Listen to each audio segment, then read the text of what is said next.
John Ramal, and I'm the lab manager for the environmental engineering labs, and I will have you a quick look on the facility we have in environmental engineering lab.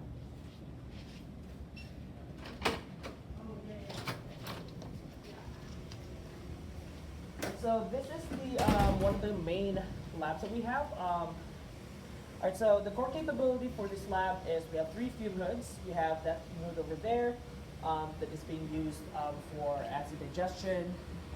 We have 1 free fume hood that is that's currently being used. And then finally, we have 1 other fume hood that is used for organic synthesis project. And also the core capability of this lab is we have an isotemp freezer that is also currently not being utilized here.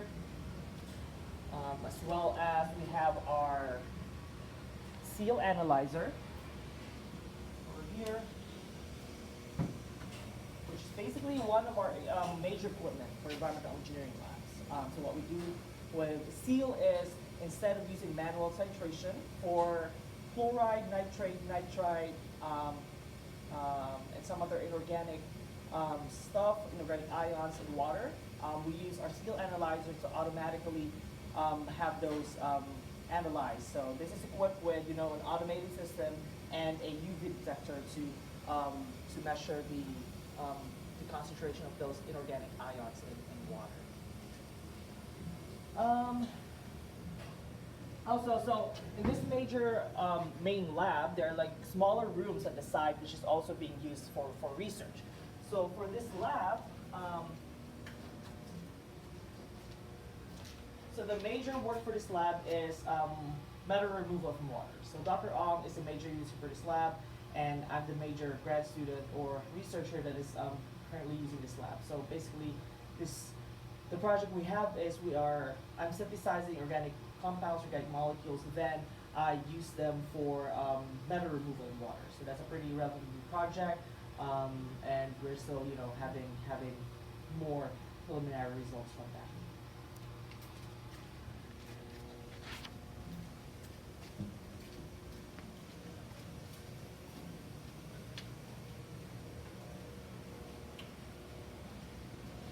If you go here, this is one of the labs, smaller labs in 159, which is currently being used majorly by Dr. Tim Ellis.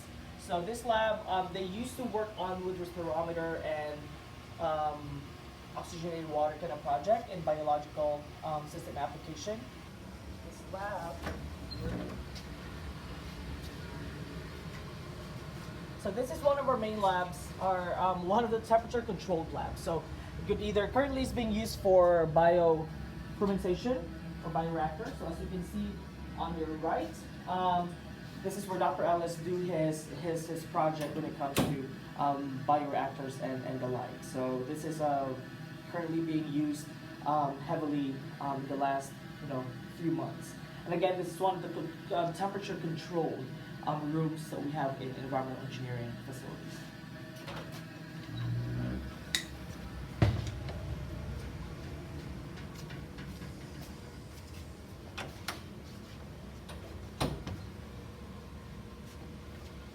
And this is the other temperature controlled room out of the 2 in our environmental engineering labs. And currently it's basically just being used for supply storage for the water resource projects.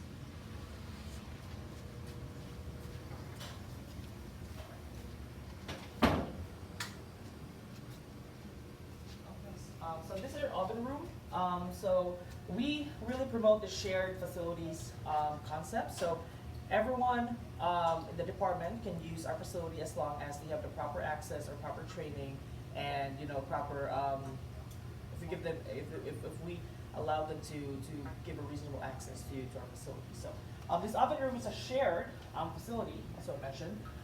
Currently we have our autoclave that is currently not working. However, me and Paul had pitched in a proposal to the VP of research to get new equipment, specifically autoclave. So we're working on that.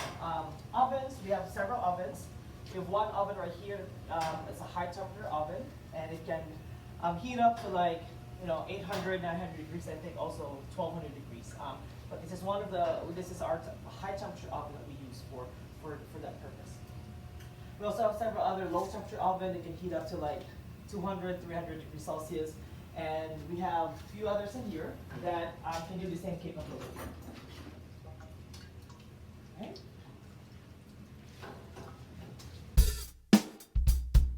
Core 159 lab. Now we're going into the other few labs. So this is actually, I don't know, this is part of the 159 lab. So currently this is used as a shared solution prep area. So as you can see, we have our shared pH meter, shared pipettes, and our balances. And we also have our flammable cabinet.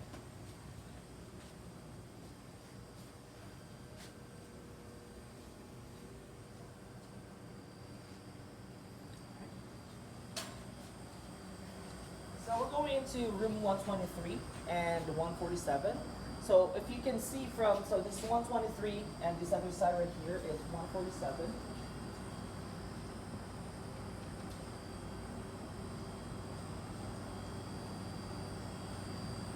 So this is the lab that used to be a part of the analytical services lab where we do fee-for-service operation and stuff like that. Currently, this is just being used as more like a sample prep. So as you can see, there's some samples.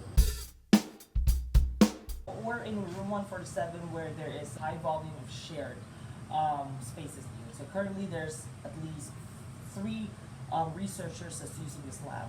One from environmental engineering, one from structures, and one from geotechnical engineering. So again, we promote this concept of shared facilities. So we have several people use our facility, especially when we have a fume hood. So we have abundant fume hood in environmental engineering labs that are being underutilized. So as you can see, although there's some stuff in here, nothing really, there's not a lot of work going on here. Except for this fume hood, which is mostly used by one of the geotech researchers. So this is basically one of the things that we are really wanting to do is to have these capabilities and equipment utilized within our department or other departments if they need. This is room 124 where a lot of microbiological environmental engineering research is being done. So this is majorly used by Dr. Karu Ikuma, and she has several equipment in here, such as the deep freezer. So we have a deep freezer right here that can go to negative 80 degrees Celsius. We also have our bio cabinet here. So this is the only bio cabinet in the environmental engineering department. So this is being utilized mainly by Dr. And equipment-wise, for microbiology equipment, we have PCR, we have microplate reader, and we also have some electrophoresis equipment in this lab as well. We also have our incubator here. So this area of 124 is more like for clean work, research. On the other hand, if you go to this area right here, this is more like the dirty work. So part of Dr. Ikuma's research is basically growing, utilizing some absorbents, like geological absorbents, and have microbes grow on the surface, and those kind of research. All right, so part of my task as lab manager is also to manage the teaching lab. So this is room 112 where we have where we do our teaching activities. So currently there are 3 courses that are being taught in this class. One of them is being taught every semester, and 2 of them is being taught once a semester. So this is pretty much a very underutilized space. So what we do is we share this with research as long as it doesn't interfere with the teaching time. And also this space as a research for research use needs to be approved by myself and the department chair.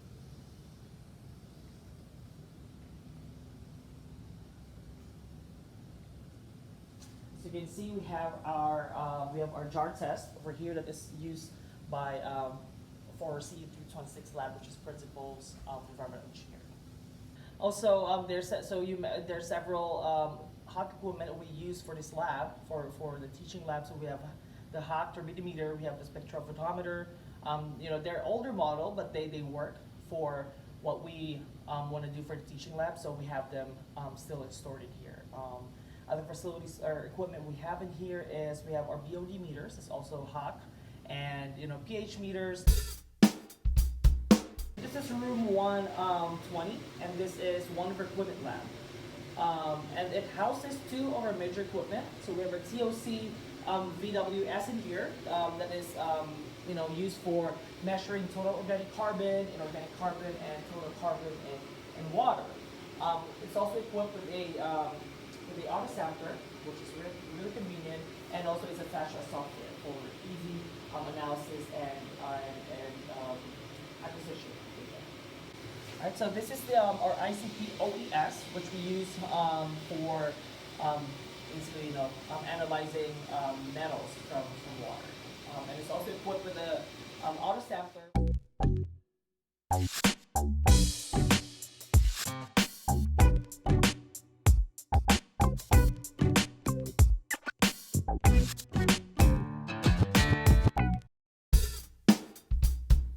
Alright, so this is one of our instrument lab, which is room 122.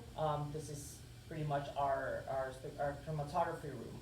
So what we have in here is we have our GCMS that I currently got up and running, although I still have to do QA/QC. Also, we have several other GCs. We have the GALMAC and the Packard series GC. That one is a pretty, like old school kind of GC.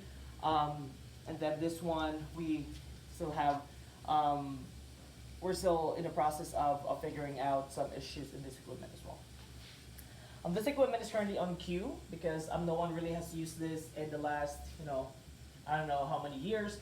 That's why it's currently, again, it's underutilized, and we're still trying to figure out a use for this one.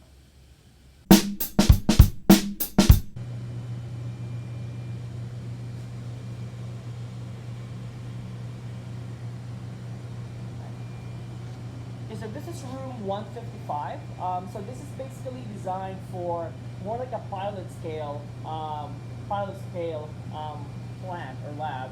And currently there's no work that does a pilot plant kind of project.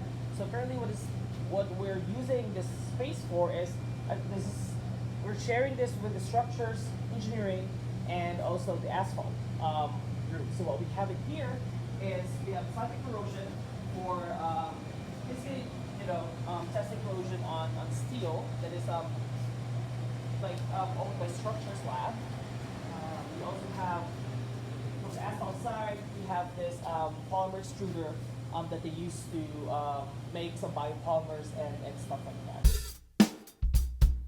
Alright, so this is room 55. So this is basically the lower level of room 155. This is mostly used for water resource research, but currently there's not a lot of active work in the lab because most of the water resource project is being done off-site and outdoors. So this is not currently being used as a lab. However, we have this flue that is being used to be used for teaching and also for research.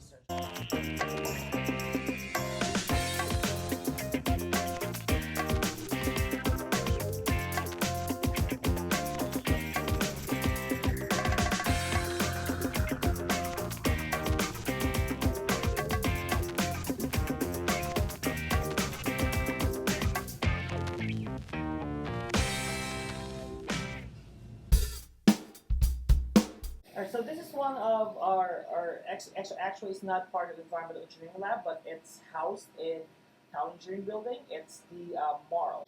So this is more like the surface analysis. So we have XRD and XRF in this facility. It's a fee-for-service operation. So what you can do, you can have your sample sent over and they will analyze it for a fee, or I believe they allow they allow students to get trained so they can use it by themselves. So this is one of the good things that we have in here in the town gym building is the mall facility that can do XRF and XRP.